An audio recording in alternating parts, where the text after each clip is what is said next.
ધાંગધ્રામાં વારંવાર કોકની બેન દીકરીઓની છેડતી કરે, કોઈ કંઈ કહેવાનું જ નથી કોઈને. સમજી ગયા? એટલી બધી ગુનાખોરી વહીતી કે એની કોઈ સીમા નથી ધાંગધ્રાની અંદર. કોઈ કંઈ કહેતું જ નથી કોઈ. સમજી ગયા? હવની મરજી પડે છોકરીઓ માથે રેપ કરવાના અવારનવાર થયા. ધાંગધ્રામાં વારંવાર બહેન દીકરીઓની છેડતી થાય છે, પણ કોઈ કહેવા વાળું નથી.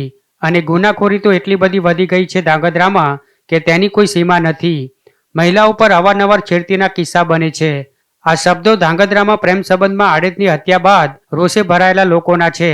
ગઈકાલે ધાંગધ્રામાં પ્રેમ સંબંધમાં આધેડની હત્યા થઈ હતી, જેમાં 2 મહિલા સહિત એક પુરુષને પણ ગંભીર ઇજાઓ પહોંચી હતી, જેમની હાલ સારવાર ચાલી રહી છે. જે બાદ મોડી રાત્રે ડીવાયએસપી, એસઓજી પોલીસ સહિતની ટીમો ઘટના સ્થળે દોડી આવી હતી અને પ્રેમ સંબંધમાં હત્યાને અંજામ આપનાર 2 હત્યારાઓને પોલીસે ઝડપી પણ લીધા હતા. ત્યારે ધાંગધ્રામાં સરેઆમ યુવતીઓની છેડતી કરવામાં આવી રહી છે અને ગુનેગારો પરથી ખાખીનો ખોફ ઉડ્યો હોવાનો સ્થાનિક લોકોએ આક્ષેપ કર્યો હતો, તેમજ નરાધમોને કાયદાનું ભાન કરાવવા માંગ કરી હતી.